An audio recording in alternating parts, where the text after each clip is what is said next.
This is Chris Pierce, and you are listening to the Self-Maintenance of the Brain and Body podcast.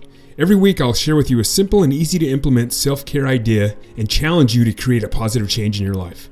Throughout these episodes, I discuss ways to improve sleep hygiene, how to improve mental health, and how to strengthen the most important muscle, the brain.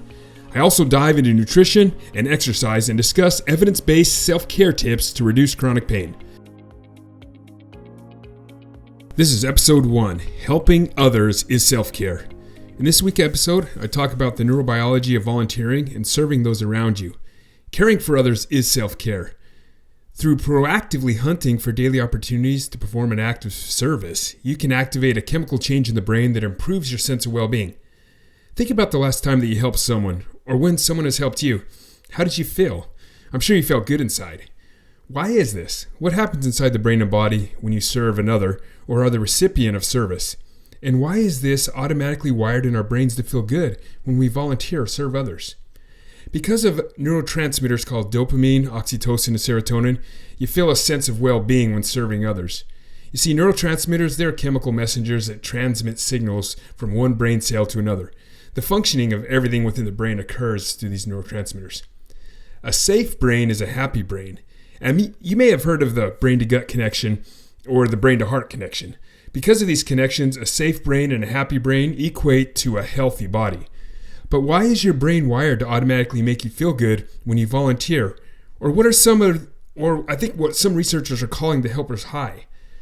Well, since the first man and woman were placed on this earth, the brain has evolved, creating automatic responses to help keep humans safe. These are automatic impulses that influence you to avoid things that do not keep you safe and to do things that will keep you safe. The neurotransmitter dopamine is released to motivate your behavior. Then the feel-good neurotransmitters such as dopamine, serotonin, and oxytocin, they're released to reward you for doing this behavior that keeps you safe. You see, in the past, our brains learned that serving others in our tribe or our community leads to community acceptance and access to a safe and secure location protected from outside threats. So really, service to the tribe equals connection and belonging, which equals safety.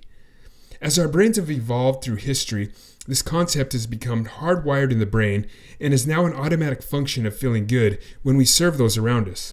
These evolutionary changes in the brain of the Earth's first inhabitants still exist in our brains today as hardwired natural responses when we serve others. So what can you do with this information?